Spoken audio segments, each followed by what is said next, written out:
Oke, ini guru gembul. Yang diterangkan tadi adalah pengetahuan historis. Yang kadangkala gembul apa gembul ya? Guru gembul, gemar ngibul.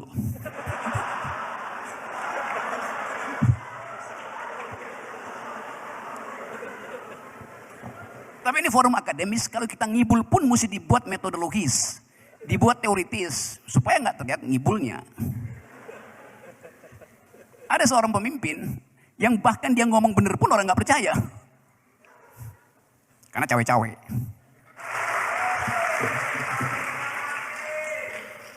Oke, terima kasih Pak Diki Akhmar. Akhmar artinya ahli makar.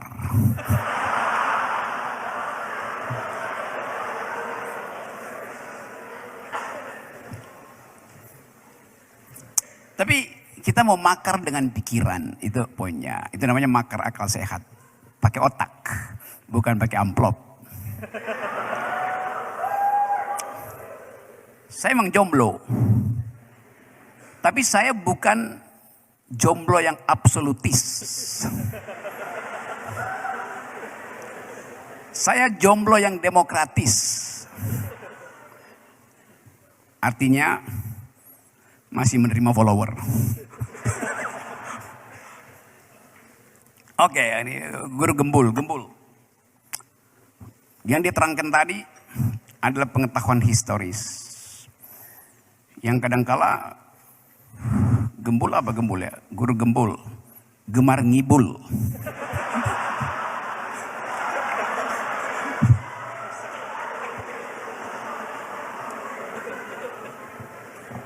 Tapi ini forum akademis, kalau kita ngibul pun mesti dibuat metodologis, dibuat teoritis, supaya nggak terlihat ngibulnya.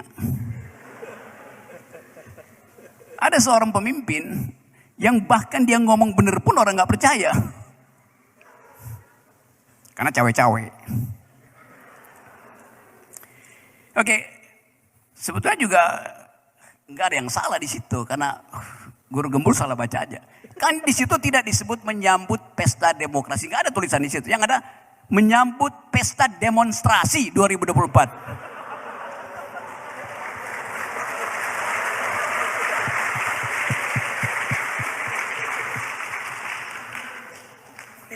Dia percaya.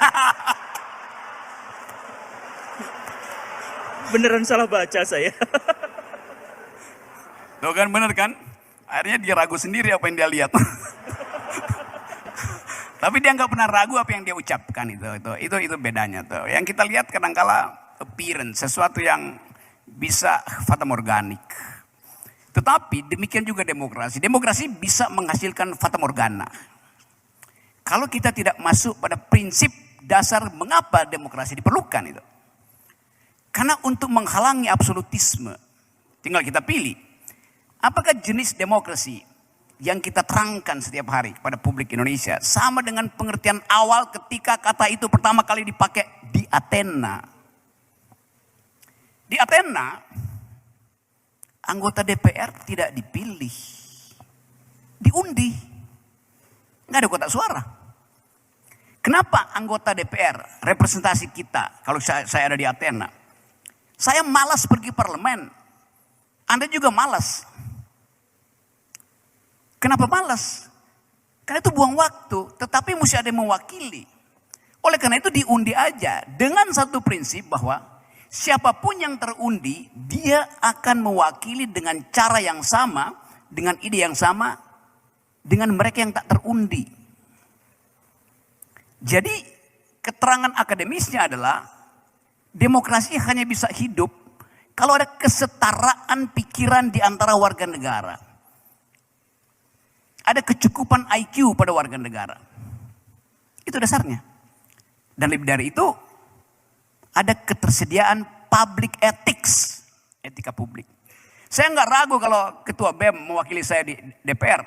Karena saya tahu kualitas etik dia sama dengan kualitas guru gembul. Dipilih terundi guru gembul dan terpilih Ketua BEM sama konsekuensinya. Tapi itu yang kita sebut the normativity of democracy. Idealnya begitu. Kalau sekarang yang IQ-nya 20 basis poin aja bisa masuk DPR. Kenapa? Karena yang 80 poin disubsidi dengan amplop. Itu faktanya begitu. Jadi di awal demokrasi itu tidak memerlukan pemilihan karena ada kesetaraan warga negara di bidang ethics dan logics, apalagi retorik. Mengapa itu dimungkinkan? Karena ada pendidikan kewarganegaraan yang merata pada masyarakat Athena. Public issue bisa diakses oleh orang lumpuh sama dengan oleh konglomerat pada waktu itu, sama aja. Jadi ada kesalahan sebetulnya dalam definisi demokrasi. Dianggap demokrasi adalah pemerintahan dari, oleh, dan untuk rakyat. Itu yang kita hafal-hafal di dalam sejarah demokrasi itu. Yang benar adalah demokrasi is the government of reason through the government by the people. Pemerintahan akal melalui pemerintahan orang. Itu yang namanya demokrasi. Memang ada semacam arogansi di situ, tetapi hanya dengan akal kita bisa mengucapkan masa depan. Hanya dengan akal saya bisa membantah lawan politik saya. Hanya dengan argumen saya bisa memperluas sphere of influence saya.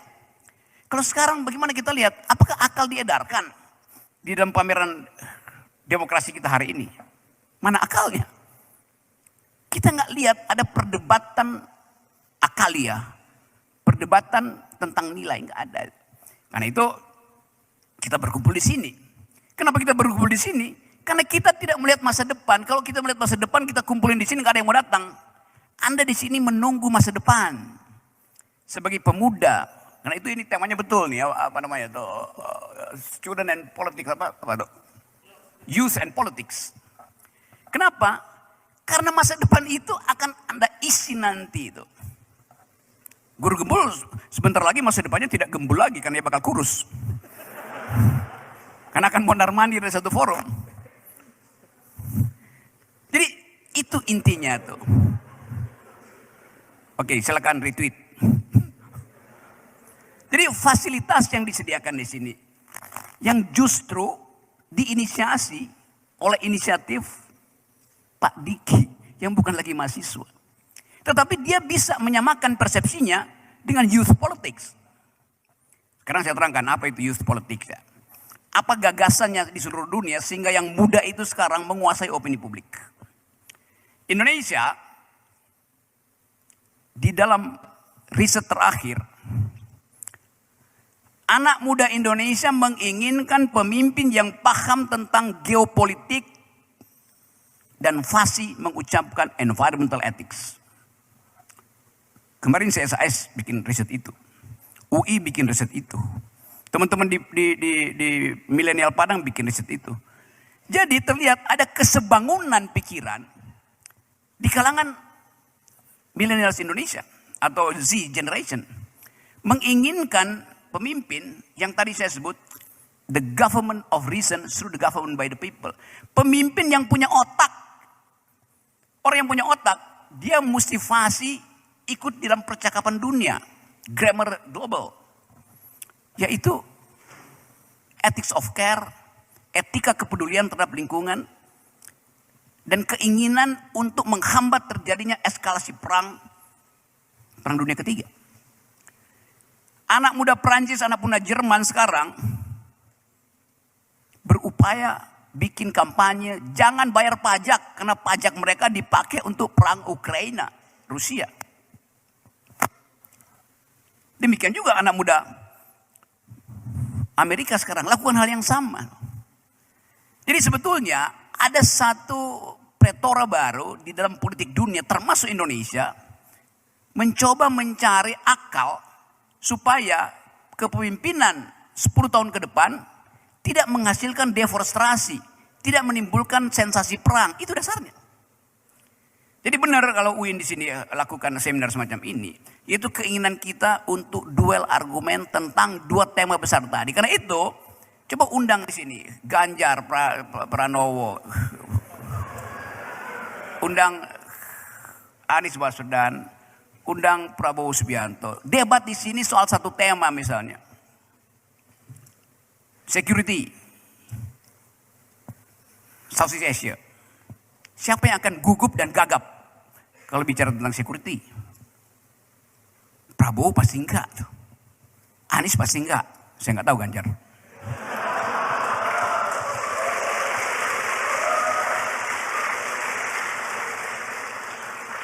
Enggak tahu artinya saya belum pernah dengar. Gitu.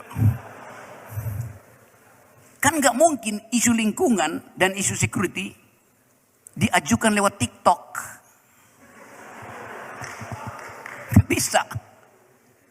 Teman-teman yang belajar tentang global politics di sini punya pertanyaan strategis. Misalnya, Anda presiden yang akan memimpin Indonesia 2003, apa pendapat Anda tentang eskalasi di Taiwan? Apa impactnya kalau Jepang akhirnya diizinkan oleh Amerika naikkan anggaran pertahanannya 2%? Sampai sekarang Jepang nggak boleh naikkan anggaran pertahanan. Yang dipatok setelah Perang Dunia Kedua, bahwa Jepang akan diwaspadai, akan dilindungi oleh Amerika,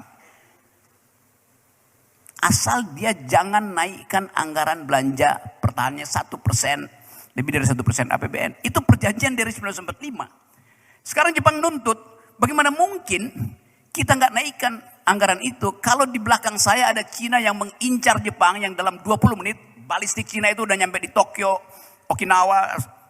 Jadi Jepang ingin naikkan itu. Kalau diizinkan oleh Amerika misalnya. Apa yang terjadi? Dengan GDP yang sangat besar, naikin 1% artinya Jepang langsung berubah menjadi mini superpower. Indonesia misalnya, bandingkan. Dinaikin 20% pun ini tetap negara yang rapuh secara pertahanan. Kan anggaran kita habis. Dipakai buat apa? Dipakai buat bangun jalan tol. Konyol. Artinya nggak ada perencanaan kebijakan strategi pertahanan. Habis dipakai jalan tol, nggak dipakai buat bikin jalan pikiran.